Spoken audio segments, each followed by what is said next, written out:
warahmatullahi wabarakatuh. Ya, bertemu lagi dengan saya Muhammad Nadim Mulahela. Sudah lama tidak bertemu ya. Saya sudah 2 tahun kurang lebih ya tidak buat video. Ini baru mendapatkan niat kembali untuk buat video lagi ya. Pada hari ini kita akan membahas terkait pengelolaan anemia pada pasien penyakit ginjal kronis dengan dialisis. Sebagai pendahuluan, prevalensi anemia itu pada penyakit ginjal kronis ya, kita bicaranya ya untuk topik hari ini, itu mulai meningkat bermakna pada ELFG kurang dari 60 atau EGFR ya, kurang dari 60. Nah, kurang dari 60 ini maksudnya adalah kalau kita konversikan ke CKD atau penyakit ginjal kronis, itu pada stage 3A ya, kurang dari 60. Tapi memang perlu digarisbawahi bahwa untuk mendiagnosis CKD tentu ada kriteria diagnosisnya ya. Dan anemia timbul lebih awal pada pasien PGK dengan diabetes mellitus. Dan pada tahapan PGK yang lanjut, itu kemampuan penghasilan eritropoietin ya yang dihasilkan oleh ginjal ya, itu masih bisa dipertahankan. Nah, tapi dalam waktu tertentu, derajat tertentu itu semakin menurun ya. Jadi semakin tinggi stage dari CKD-nya, maka kemampuan penghasilan EPO yang dihasilkan oleh ginjal pun juga akan semakin menurun. Kita lihat di sini pada stage 1 menurut WHO dan Kadoki ya, itu sudah mulai timbul ya anemia dan semakin meningkat seiring dengan berkembangnya stage seperti itu. Kurang lebihnya seperti itu ya. Dan untuk morfologi dari eritrositnya yaitu paling banyak adalah normositik. Jadi anemia akibat ginjal itu paling banyak bentuknya adalah normositik. Apabila kita bertemu dengan mikrositik, maka harus dicari tahu lagi apakah ada penyebab lain seperti yang paling sering itu adalah defisiensi besi seperti itu. Nah, di sini untuk anemia renal laki-laki itu Hb-nya kurang dari 13. Dan untuk perempuan apabila Hb-nya kurang dari 12. Ini kita bicara yang dewasa ya. Jadi apabila pasien memang sudah Hb-nya kurang dari yang semestinya, walaupun ya tidak terlalu rendah gitu ya, kisaran 11 atau 10 gitu, itu bisa kita katakan anemia. Dan anemia renal ini tidak hanya adanya penurunan eritropoietin, tapi juga ada faktor lainnya, seperti adanya defisiensi besi, umur eritrosit yang memendek, hiperparatiroid berat, infeksi inflamasi, toksisitas aluminium, defisiensi asam folat, dan juga hipotiroid. Umur eritrosit memendek itu bisa diakibatkan oleh adanya gambaran adanya uremia.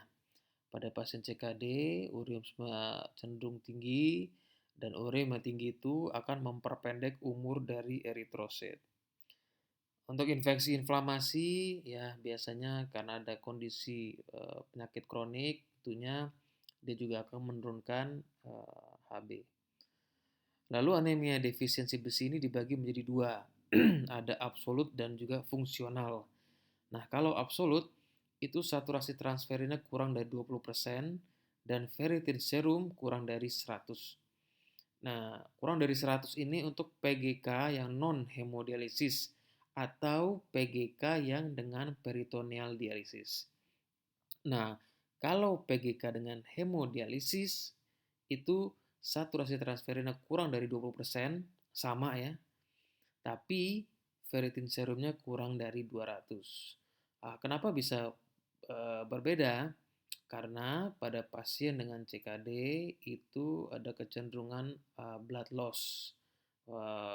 Pada pasien CKD yang HD ya, itu ada kecenderungan blood loss karena dari HD-nya ada juga kecenderungan ferritin yang lebih tinggi karena proses HD-nya, maka oleh karena itu cut off-nya lebih tinggi.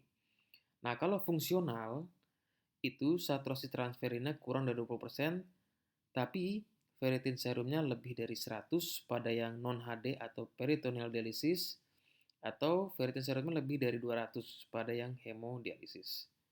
Jadi perbedaannya ada di ferritin serum antara absolut dan fungsional. Lalu ini untuk patofisiologi anemia pada penyakit ginjal kronis. Nah, tadi seperti yang saya katakan ya, pada pasien dengan uremia itu terjadinya pemendekan umur eritrosit ya yang menyebabkan anemia. Lalu ada hiperparatiroidisme sekunder yang menyebabkan peningkatan fragilitas osmotik eritrosit yang akhirnya berdampak pada pemendekan umur eritrosit. Adanya defisiensi hormon eritropoietin, ya ini yang utamanya saya kira ya, itu menyebabkan anemia. Nah, tadi juga setelah saya katakan adanya proses hemodialisis, ada pemeriksaan lab untuk darah, adanya perdarahan seperti ada perdarahan gastrointestinal atau ginekologis, misalnya gastrointestinal seperti hematemesis melena gitu ya. Ginekologis seperti mungkin ada abnormal uterine bleeding dan lain sebagainya, itu menyebabkan kehilangan darah kronis. Kehilangan darah kronis ini menyebabkan defisiensi besi dan berujung pada anemia. Adapun juga penurunan respon terhadap shunt hexose monofosfat yang menyebabkan Hb dan membran eritrosit sensitif terhadap stres oksidatif. Begitu juga dengan inflamasi dan infeksi yang berujung pada anemia. Lalu ada juga defisiensi folat dan juga adanya cairan pada hemodialisis seperti tembaga, nitrat, formaldehyde, dan aluminium yang berkontribusi terhadap terjadinya anemia pada CKD. Lalu, kapan kita evaluasi? Nah, pemeriksaan Hb rutin itu minimal 1 kali per tahun pada pasien CKD. Apabila kita temukan anemia, nah itu nanti bisa berubah lagi cara evaluasi pemeriksaan Hb-nya. Lalu apabila kita temukan anemia, maka kita lanjutkan dengan pemeriksaan seperti darah rutin, gambaran darah tepi, retikulosit, fecal occult blood test ya atau darah samar feses atau benzidin test ya. Lalu juga status besi seperti serum iron, TIBC, ferritin, transferin. Dan juga tidak lupa kita evaluasi penyebab lainnya. Nah, pada pasien dengan CKD stage 3 ya, itu pemeriksaan Hb minimal 1 tahun sekali. Apabila sudah CKD stage 4 sampai 5 yang non dialisis ya, itu 2 kali per tahun. Apabila sudah hemodialisis atau peritoneal dialisis ya, tentunya sudah CKD stage 5, maka diperiksakan tiap 3 bulan. Nah, pada pasien CKD dengan anemia tapi tidak diterapi dengan ESA atau erythropoietin stimulating agent, maka pemeriksaan Hb itu diperiksakan ketika ada indikasinya seperti tiap 3 bulan pada stage 3 sampai 5 non dialisis dan peritoneal dialisis atau tiap bulan pada pasien dengan CKD stage 5 yang telah menjalani hemodialisis. Kita masuk ke pemberian terapi besi pada penyakit ginjal kronis. Pada pasien PGK dengan anemia dan tidak dalam terapi besi atau ESA ya, itu disarankan percobaan terapi besi IV dulu. Ya, atau pada pasien PGK non dialisis dengan terapi besi oral 1 sampai 3 bulan. Jika diinginkannya peningkatan Hb tanpa terapi ESA dan transferin kurang dari sama dengan 30% dan ferritin kurang dari sama dengan 500. Lalu pada pasien PGK dalam terapi ESA yang tidak mendapatkan terapi besi, disarankan juga percobaan terapi besi IV juga ya. Atau bisa juga dengan besi oral pada yang non dialisis. Nah, jika diinginkannya peningkatan Hb atau turunnya dosis ESA serta transferin kurang dari sama dengan 30% dan ferritin kurang dari sama dengan 500. Evaluasi besi minimal tiap 3 bulan selama terapi ESA. Ini minimal ya, jadi bisa lebih dari itu. Dan lebih sering ya, bila dosis ESA-nya naik atau ada blood loss, ada dan lain-lain. Dan yang perlu kita waspadai adalah hindari terapi besi IV bila ada infeksi sistemik. Jika misalnya pasien datang dengan kondisi sepsis ya berat, itu tidak boleh diberikan terapi besi IV ya karena dia bisa memperberat infeksinya itu sendiri. Oke, tadi ya pengkajian status besi dikatakan cukup apabila pada PGK non dialisis atau peritoneal dialisis itu saturasi transferin lebih dari sama dengan 20% atau ferritin serumnya lebih dari 100, bukan atau ya, ya. Dan untuk yang dialisis itu ferritin serumnya lebih dari sama dengan 200.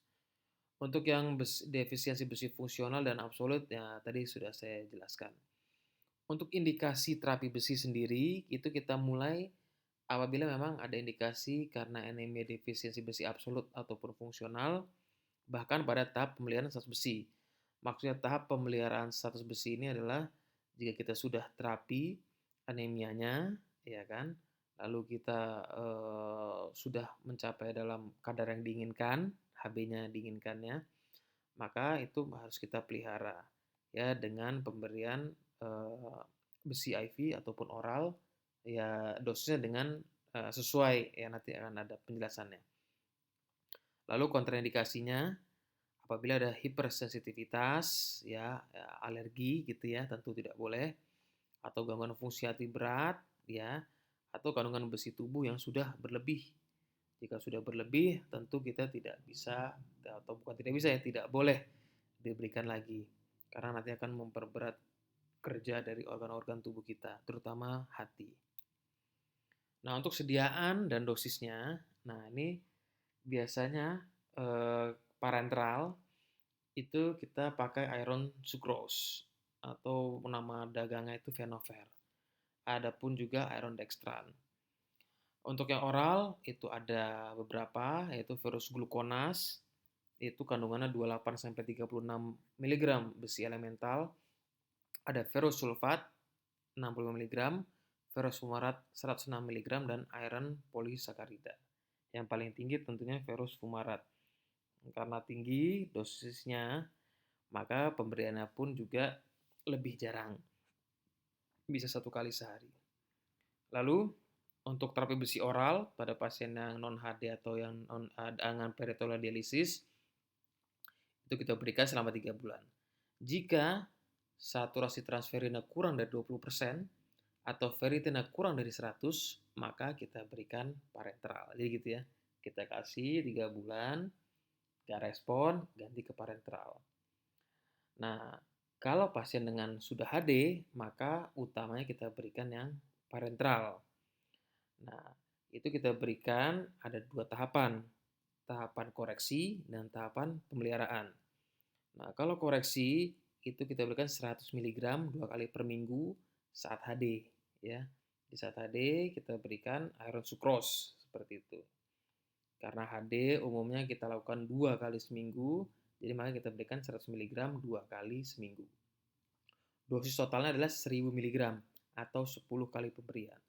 Cara pemberian adalah 100 mg dalam 100 ml NS atau normal salin ya atau NaCl 0,9% dalam waktu 15 sampai 30 menit.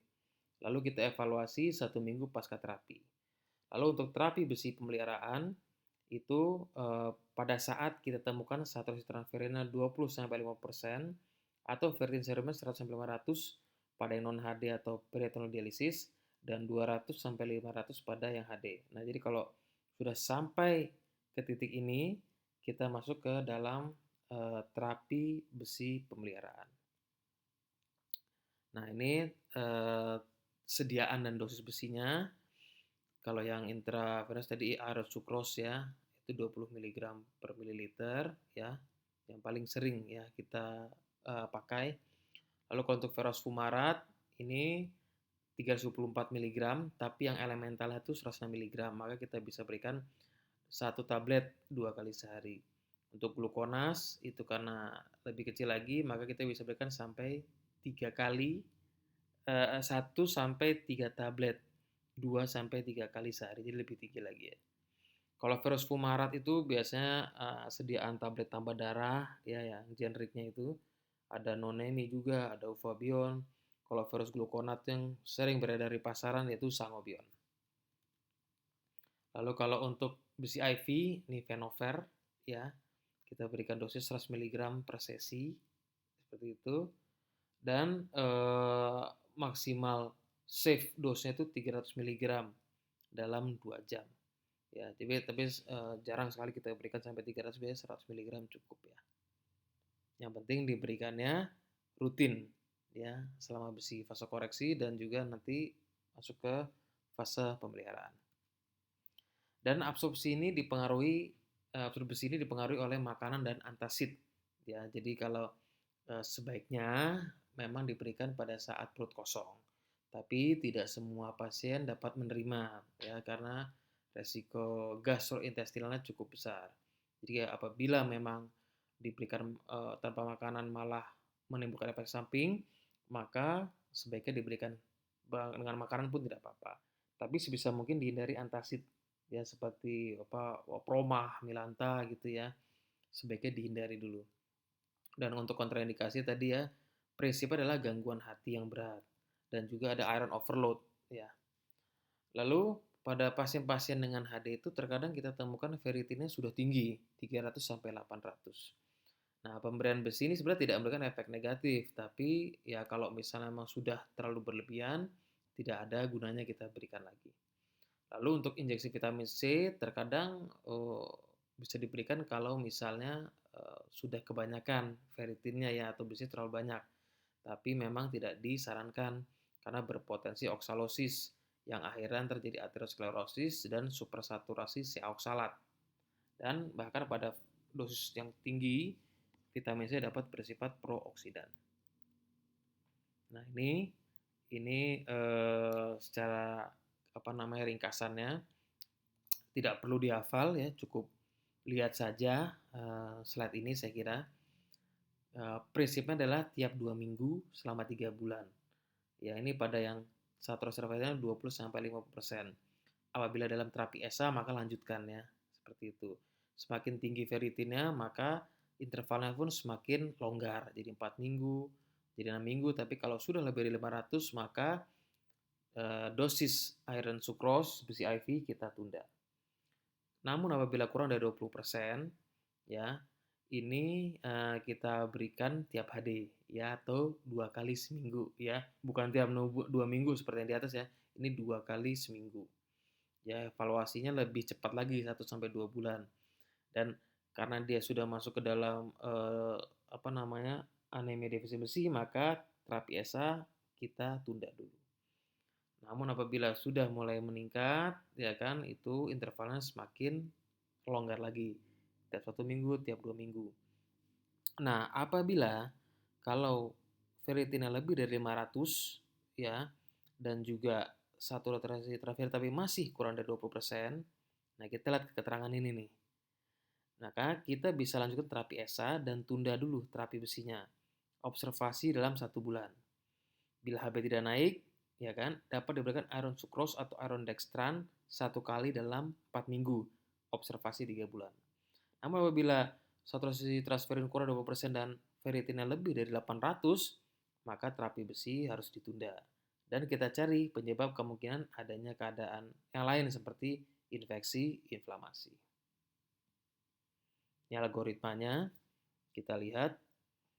Prinsipnya ya apabila lebih dari 50% saturasi transferinnya atau 20-50% dengan ferritin serum lebih dari 500 maka kita tunda. Itu, pegang itu dulu tuh. Namun apabila saturasi transferin kurang dari 20% tapi ferritin serumnya lebih dari 500 atau lebih dari 800, nah kita lihat keterangan ini nih di bawah sini nih, kita baca dulu. Iron sucrose atau iron dextran bila toleransi, bukan yang ini bawahnya lagi. Nah, kalau 500 lanjutkan terapi ESA dan tunda terapi besi. Observasi 1 bulan seperti yang tadi ya. Kalau HB nggak naik dapat diberikan iron sucrose. Kalau kurang dari 20% dan lebih dari 800 bisa ditunda dan jadi penyebab kemungkinan adanya keadaan infeksi inflamasi. Jadi seperti yang tadi tuh ya. Nah, namun apabila kurang dari 20% dan ferritin serumnya 200-300 atau 300 ke atas, pokoknya di bawah 500 deh, maka kita bisa berikan iron sucrose. Tapi jaraknya lebih cepat yang ferritinnya lebih dikit. Ya kan, ya jelas lah. Karena lebih dikit jadi 100 mg per minggu. Kalau 300-500, 100 mg per 2 minggu. Gitu ya. Nah, kalau ini kurang dari 20 dan ini kurang dari 200 juga ferritinnya, maka kita berikan 2 kali per minggu selama 10 kali itu ya, totalnya 1000, maka 1 minggu kemudian kita cek lagi ferritin serum dan saturasi transferin. Lalu yang terakhir, apabila saturasinya 20-50, tapi versi serumnya tetap ya kurang dari 500 prinsipnya gitu ya. Kita tetap berikan tapi dengan interval yang berbeda-beda. Seperti itu. Dan ini yang kotak yang paling atas yang warna kuning, ini adalah penundaan terapi besi. Kalau yang orange ini adalah fase koreksi. Nah, yang pemeliharaannya adalah yang warna biru. Ya, nanti kalau misalnya lupa atau gimana, sebenarnya bisa lihat di slide ini ya, atau bisa juga download konsensus anemia pada PGK dari Pernefri. Ya, oke. Ini kita masuk ke terapi ESA, tapi kita selesaikan dulu video sampai di sini. Nanti akan saya buat lagi untuk terkait pemberian terapi ESA pada penyakit ginjal kronis. Jika ada yang mau ditanyakan, boleh di kolom komentar. Jangan lupa di like juga, subscribe, dan bunyikan lonceng. Bagi pertanyaan tadi ada beberapa pertanyaan juga yang masuk ke direct message, juga ada beberapa yang saya jawab, cuma lebih baik di kolom komentar aja, jadi biar semuanya bisa belajar juga. Terima kasih. Wassalamualaikum warahmatullahi wabarakatuh.